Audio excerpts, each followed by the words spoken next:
Assalamualaikum warahmatullahi wabarakatuh. Perkenalkan, kami dari kelompok 1. Perkenalkan, saya Muhammad Galamsyah. Saya Bastian Kamal. Saya Hilman Ardiansyah. Saya Rahmat Anjar. Dan di sini kami akan mempresentasikan berkenaan instalasi sistem operasi Linux Ubuntu dan juga konfigurasi web service. Halo, perkenalkan, nama saya Bastian Kamal. Pada bagian ini saya akan menjelaskan bab 1, yaitu berkenaan tentang persiapan instalasi Ubuntu Linux. Sebelum memulai instalasi Ubuntu, ada beberapa hal yang perlu dipersiapkan terlebih dahulu agar proses instalasi berjalan dengan lancar. Yang pertama adalah mengunduh file ISO Ubuntu dan Oracle VirtualBox terlebih dahulu. Selanjutnya, kita perlu memastikan bahwa komputer memiliki spesifikasi minimum yang cukup untuk menjalankan Ubuntu, minimal menggunakan prosesor 2 core, kemudian RAM 4 GB atau 2 GB untuk server, dan juga menyediakan storage atau ruang penyimpanan minimal 25 GB. Proses instalasi Ubuntu. Di sini kita pilih bahasa Indonesia. Terus kita next lagi, kita pilih Indonesia, next, di sini next lagi, di sini instalasi interaktif, next, sini next, tentang next.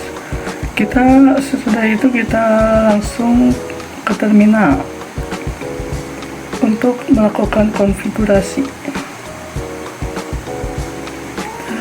Terminal.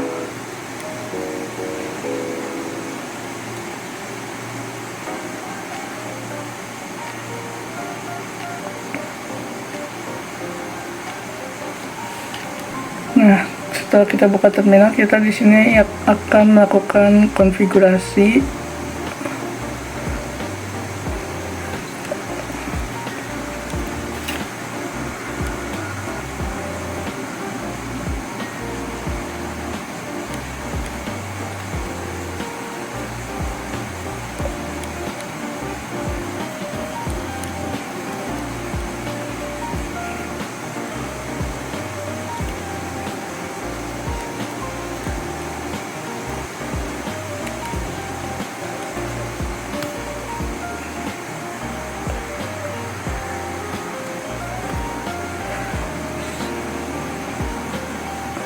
Tunggu konfigurasi selesai, beres.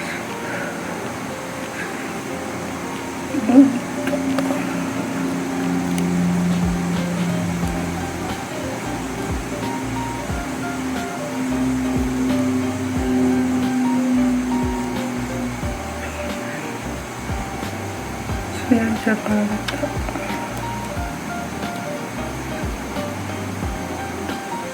Setelah itu, di sini proses instalasi Ubuntu selesai. Kita coba lihat.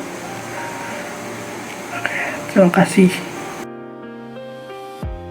Setelah kita udah instalasi program, mari kita lanjut ke bab 3.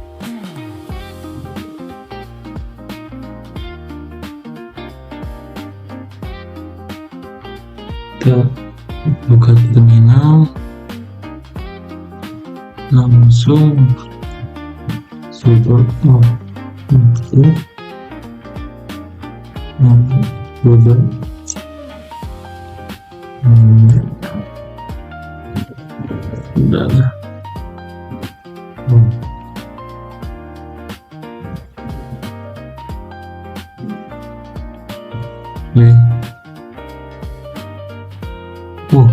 kita tunggu beberapa saat ya.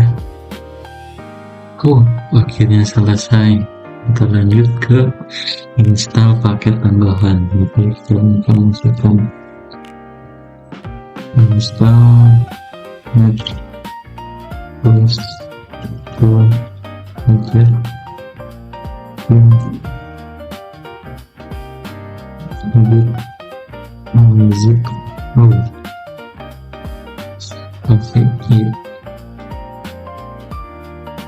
beberapa saat.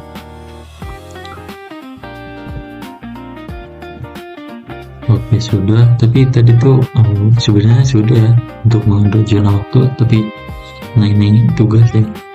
Jadi saya coba lagi set zone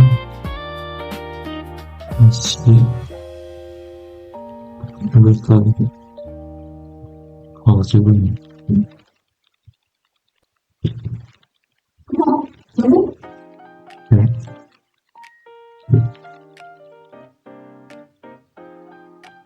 Oke, mungkin sudah kesatnya. Oh,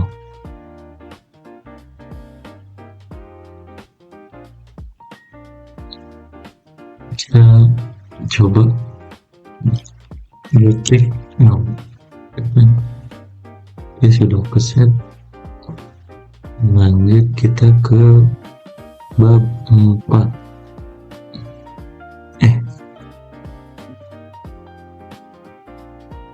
Nah, sebenarnya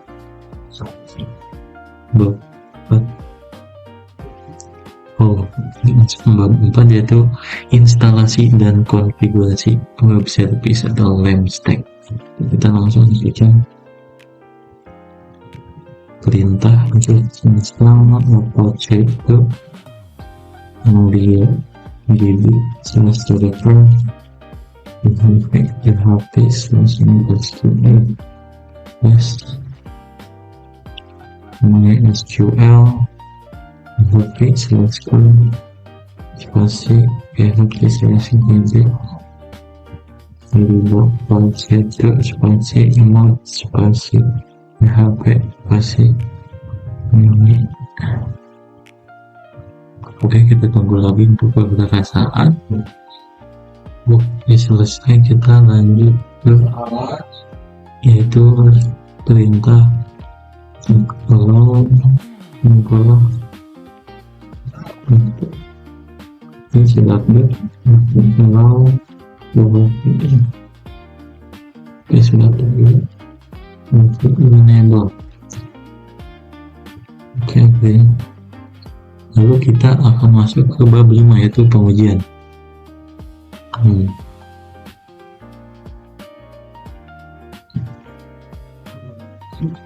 Oke, kita minimize dulu. Nah, kita buka Firefox itu.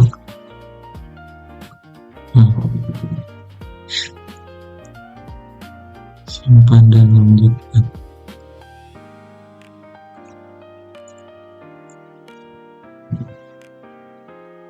Nah, kita coba buka ini ya, http localhost. Nah, kita terjemahkan saja. Nah, ini sudah muncul ya. Baik, di sini saya akan menjelaskan tahapan dari mengakses Windows ke Ubuntu. Nah, yang pertama kita harus klik setting terlebih dahulu dan mengubah dari network. Nah, yang asalnya NAT kita ubah menjadi bridged adapter. Ini tujuannya supaya kita bisa mengaksesnya dari luar browser Windows juga dan bahkan bisa diakses oleh semua orang. Jika sudah, kita oke, lalu kita mulai. Di sini saya sudah membukanya. Kita akan buka terminalnya terlebih dahulu. Nah, kita akan untuk bisa melihat suatu websitenya atau web servernya, kita harus mengetahui dulu IP dari si Linuxnya itu dengan cara hostname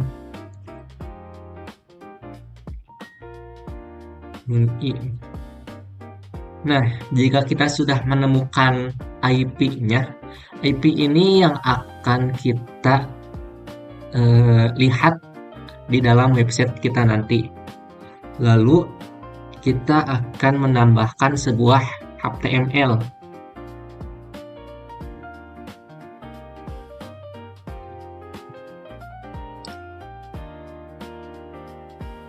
cd var www html. Nah, jika masuk sini maka kita tahap selanjutnya ialah mengakses file dari HTML tersebut dengan mengetik sudo nano index.html lalu klik enter. Nah, kita masukkan sandi yang awal kita buat. Jika sudah enter, nah maka akan muncul tampilan seperti ini. Dan di sini kita enter, lalu kita tambahkan sebuah kode bernama HTML. Selamat datang, misalnya. Selamat datang. Selamat datang di page kami.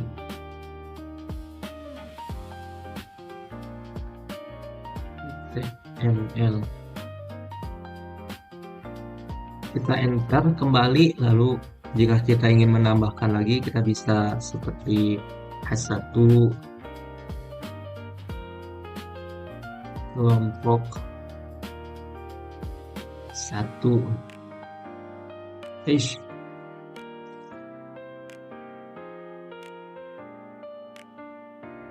satu.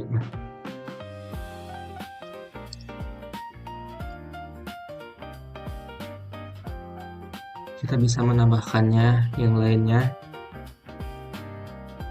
2. Misalnya praktikum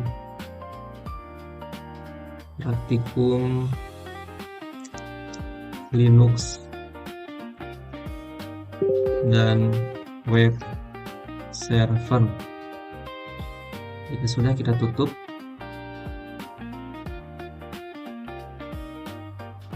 Nah, jika sudah, kita Ctrl O, lalu Enter, dan Ctrl X.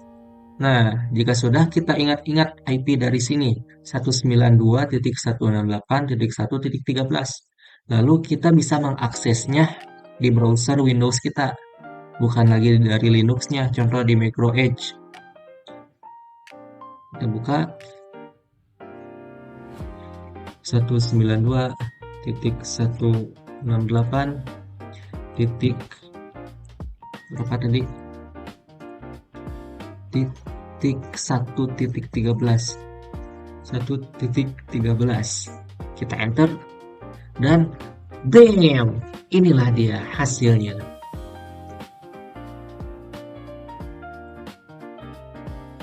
Itu mungkin yang bisa dapat saya sampaikan. Terima kasih, semoga bermanfaat.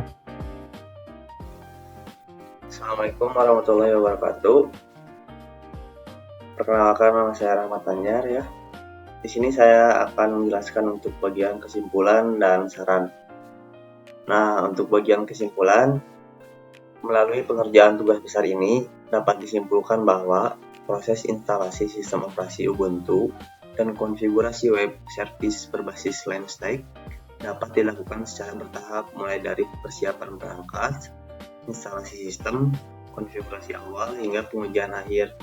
Tahap persiapannya meliputi versi Ubuntu, yaitu pengecekan spesifikasi minimum dan penentuan metode instalasi dalam virtual machine, dualboot atau bare metal ya, terbukti menjadi langkah penting agar proses instalasi berjalan lancar tanpa kendala teknis. Yang berarti pada tahap konfigurasi sistem, pembaruan paket, pengaturan zona waktu, serta pembuatan user dengan hak akses sudo menjadi dasar dalam membangun lingkungan server yang siap digunakan. Oke, selanjutnya instalasi Limestack. Nah, instalasi Limestack berupa Apache, MariaDB atau PHP ya, berhasil membentuk sebuah web service yang fungsional, didukung dengan langkah pengamanan seperti MySQL, secure installation, dan pengaturan firewall UEFI untuk membatasi akses ya hanya pada port yang diperlukan. Baik, secara keseluruhan tugas besar ini memberikan pemahaman praktis mengenai peran seorang sistem administrator atau developer ops engineer, mulai dari instalasi sistem operasi tingkat dasar hingga pengelolaan dan pengamanan layanan web sederhana yang dapat diakses melalui browser. Baik, itu untuk kesimpulannya. Dan untuk sarannya, saran untuk pengembangan dan penyempurnaan lebih lanjut, beberapa saran yang dapat dipertimbangkan antara lain melakukan backup data atau snapshot virtual machine sebelum memulai instalasi agar proses dapat diulang tanpa risiko kehilangan progres. Jika terjadi kesalahan konfigurasi, selain itu, pengamanan server sebaiknya tidak berhenti pada konfigurasi firewall dan MariaDB saja, melainkan dapat dilanjutkan dengan menerapkan sertifikat SSL atau TSL, contohnya atau misalnya kayak menggunakan Let's Encrypt agar koneksi ke web service lebih aman, serta mempertimbangkan penambahan tools keamanan tambahan seperti file-file ban untuk mencegah percobaan akses ilegal ya melalui SSH. Dari sisi pembelajaran juga ya disarankan agar setiap langkah instalasi dan konfigurasi didokumentasikan secara rinci berupa tangkapan layar atau catatan error yang ditemui beserta solusinya, karena hal ini sangat membantu proses troubleshooting ya di kemudian hari. Sebagai pengembangan lanjutan, mahasiswa juga dapat mencoba mengeksplorasi topik terkait seperti virtualisasi kontainer menggunakan Docker atau otomasi konfigurasi server dengan Ansible atau pemantauan performa server menggunakan tools monitoring sederhana ya, agar wawasan mengenai administrasi sistem dan developer ops menjadi lebih komprehensif ya. Baik, untuk saran dan kesimpulannya cukup segitu saja. Wassalamualaikum warahmatullahi wabarakatuh.